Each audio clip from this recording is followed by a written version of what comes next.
What's up, kids? How are you doing? You okay? I hope you're great. Você que estuda inglês já deve ter se deparado com aquela bendita lista de verbos irregulares, né? Aquela composta de 3 coluninhas, tá lembrado? Pois bem, pegando como exemplo aqui qualquer verbo, trazer, o verbo bring. Ele tem a forma básica, que é bring, ou to bring, certo? Que é o infinitivo, que é quando as palavrinhas terminam em ar, ir, ok? Depois ela tem a forma do passado, que é brought, que acaba sendo então a forma de que a gente utiliza para falar daquelas coisas que nós fizemos em algum determinado momento do passado, tranquilo, chamado past simple ou simple past, mas o problema está quando chega a parte do particípio, do participle. E esse vídeo é feito para que você saiba o que é esse bendito participle e como ele é usado. Se você ainda não sabe, fica ligado comigo até o final. Are you ready?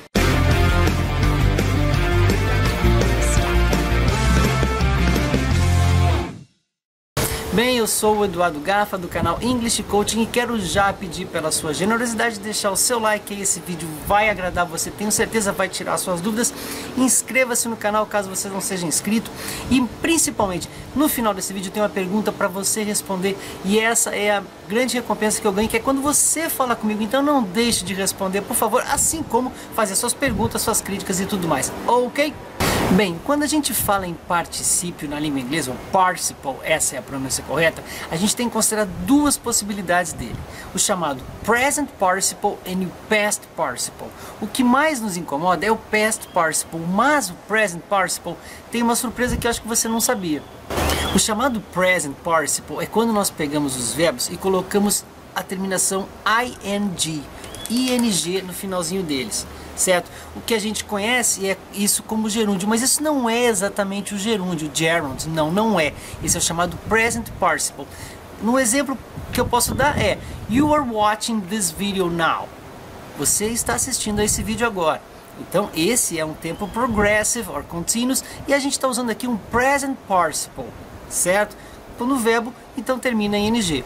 E tem mais um caso de utilizar o present participle também, que é quando nós falamos em adjetivos. Se eu dissesse assim, this is a very boring movie.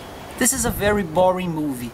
O verbo bore, que é entediar, a gente coloca ing no finalzinho dele, transforma ele num adjetivo, certo? Então os adjetivos também terminados em ing são present participles, tá? Para desmistificar aquela questão de que tudo que termina em ing é gerúndio. O que é gerúndio no inglês é quando eu pego um verbo, coloco o ing no finalzinho dele, mas eu utilizo ele como sujeito da oração. Se eu disser, por exemplo, assim, swimming is very nice. O que é very nice? O que é muito legal? Nadar. Então observa que a gente transformou o verbo swim em substantivo, em sujeito da oração. E isso sim é corretamente chamado de gerund, ok? Mas para falar daquilo que a gente realmente está interessado, que é no past participle, que é o que nos traz mais problemas, eu vou falar de 4 usos dele, super comuns, ou os mais comuns. Mas antes, é importante a gente definir, distinguir duas coisas. Todos os verbos regulares ou irregulares têm a forma do participle. Se eu conjugar o verbo love, que é um verbo regular, eu vou ter love, loved, loved. Amar, certo? Amou, que é o simple past, amar, que é o infinitivo, terminação ar, ir, loved, simple past, que é o amou, certo? Ele vai ser conjugado para todas as pessoas, I loved, you loved, he loved, she loved, loved. E o particípio, para a gente fazer uma ligação, um link com o português, é quando o verbo termina em ado ou ido. Então loved, que é a forma do particípio, nada mais é do que amado, certo? Então observa que essas terminações ado e ido nos verbos, elas têm algumas maneiras de usar muito particulares. Você vai entender no final com certeza. Mas se nós pegarmos um verbo, por exemplo, como o verbo take, que é o verbo pegar, tomar, ele tem vários usos, vários significados. Ele vai ter take para o infinitivo, took para o passado simples e taken para o particípio, correto? Então veja que conhecer o infinitivo e conhecer o passado simples é mais comum, é mais fácil, mas é esse bendito particípio que tem uma função muito específica que a gente vai falar agora em 4 formas. Porém antes, só para fazer mais um linkzinho com o português para você entender bem, veja que na língua portuguesa eu tenho também particípios que são quando os verbos terminam em ado ou ido. Se eu pegarmos o verbo beber, eu tenho beber, bebeu e bebido, correto? Sim, mas eu também tenho uma outra possibilidade aí, que é o chamado, porque o verbo beber é um verbo abundante, de ele terminar em ado. Então veja, bêbado ou bebido. Observe o exemplo, ele tem bebido muito ultimamente, ele está bêbado. Ambos, certo? O bebido tem uma função aqui de verbo e o bêbado tem uma função de adjetivo. Essa é uma dica para você entender os particípios também na língua inglesa. Funciona da mesma forma. Vamos começar utilizando os particípios como adjetivos. Se eu disser, por exemplo, assim, the window is broken. The window is broken. Significa dizer que a janela está quebrada. Lembra, particípio termina em ado e ido. The window is broken. Esse é um adjetivo. Vem o verbo to be e depois então um particípio. E esse é um dos primeiros casos. O verbo to be sempre junto de um particípio. Ou um particípio sempre junto de um verbo to be. A janela está quebrada. Ok? The window is broken. Mas também veja que eu não devo utilizar o particípio só do lado do verbo to be. Há outros verbos de ligação também, como o verbo become, o verbo tornar-se. Se eu disser assim, they become drunk because of the wine. Eles se tornaram ou ficaram bêbados, olha que eu usei aqui o verbo beber de propósito, que é um verbo abundante no português. They got, ou they become drunk, ou they got drunk, poderia usar o verbo get também aqui no lugar, tá? Because of the wine. Eles ficaram bêbados por causa do vinho. Então esse drunk, certo? É também um particípio do verbo drink, drink, drank, drunk, e aqui está usado junto de um verbo que não é um verbo to be, mas que é um verbo de ligação e que, portanto, deixa ele claramente utilizado aqui como sendo um adjetivo, aquilo que qualifica as pessoas ou as coisas. Certo?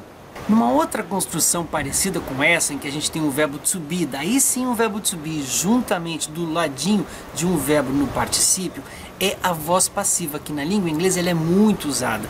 Quando que a gente usa a voz passiva? Quando o sujeito da ação não é tão importante quanto a ação em si. Então a gente começa falando sobre a ação. Observe esse exemplo aqui. Brazil was discovered by Cabral. Brazil was discovered by Cabral. Brasil, que é o objeto, certo, da descoberta, foi descoberto pelo Cabral. Nesse momento eu deixei o Cabral lá no final porque não interessava dizer que foi Pedro Álvares Cabral que descobriu o Brasil. Eu quis dizer diferente. Brasil was, verbo to be, discovered, está aqui o particípio do verbo descobrir, discovered, discovered, discovered, by, a gente usa a preposiçãozinha by, e depois fala quem praticou a ação, by Cabral. Brazil was discovered by Cabral. Eu poderia dizer, usando um outro verbo que é bastante comum, talvez você não tenha se dado conta, desse exemplo aqui, ó. This machine is made in Brazil. Made in Brazil, or made in Paraguay. This machine is made in Brazil. Essa máquina, ela é produzida, ela é feita no Brasil. Esse made in Brazil é muito comum. E essa é uma voz passiva em que, de novo, eu tenho o verbo to be do lado de um particípio, certo? This machine is made in Brazil. Tá claro isso? Então veja, não confunda utilizar um verbo de ligação ou um verbo to be junto de um particípio que vai estar sendo usado como adjetivo, certo? Assim como quando a gente tem um verbo to be, então somente um verbo to be junto de um particípio, certo? Aí a gente vai ter uma voz passiva. Tá claro isso para você? Então são dois dos mais comuns e simples usos. Eu tenho mais dois para te mostrar agora. O outro caso, e talvez seja o que mais traga dor de cabeça para os alunos de inglês, é quando o particípio tem que ser usado nos tempos perfeitos, nos perfect tenses. Lá vem o bendito present perfect. Nesse caso, ele vai ser usado junto, do lado do verbo have, certo? Então observe esse exemplo aqui. I have had the same hairstyle for many years.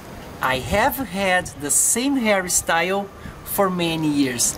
Quer dizer que, e eu coloquei de propósito, eu tenho tido esse mesmo corte de cabelo por muitos anos, ou há muitos anos.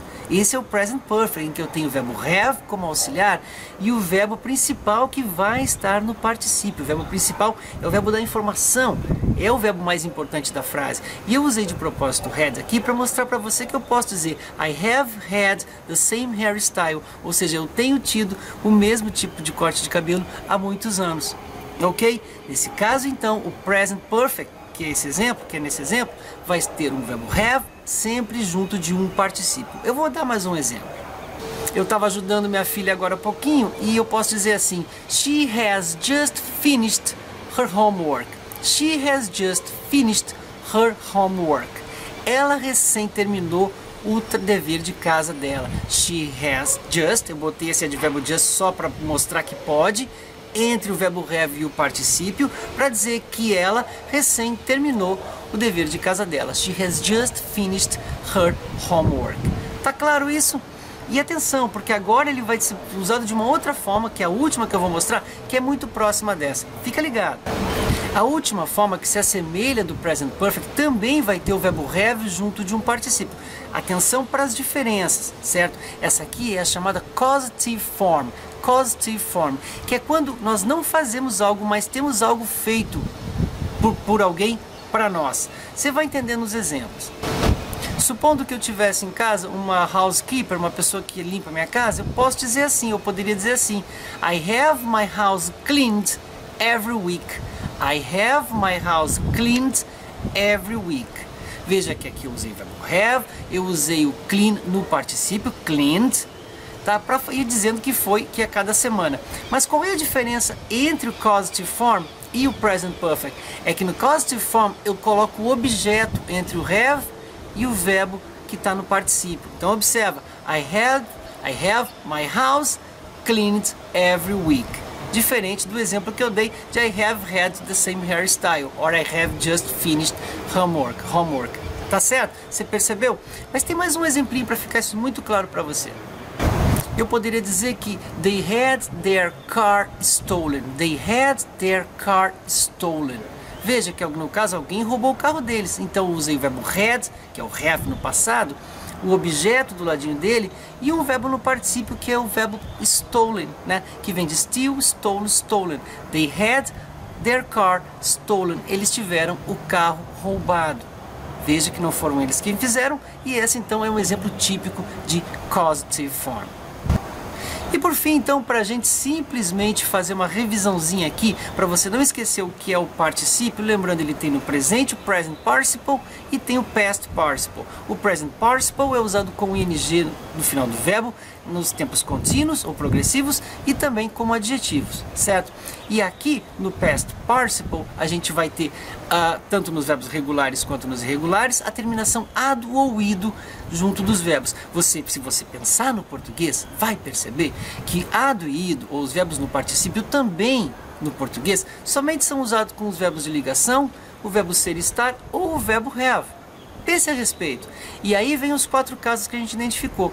Quando eu tenho um to be junto no particípio, ele é um adjetivo.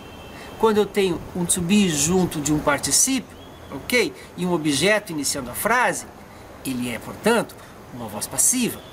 Quando eu tenho o verbo have juntinho de um verbo no particípio, que é o verbo principal, eu estou falando de um tempo, então, perfeito. E quando nós temos o verbo have, um objeto e o particípio, eu estou falando então das formas causativas. Você compreendeu? Porque aqui vem a minha pergunta. Você agora sabe tudo sobre particípio? Responda para mim, deixa eu saber, por favor, e me deixe feliz com a sua resposta, ok? Thank you very much for watching this video. I see you next time. God bless you and bye bye. Now.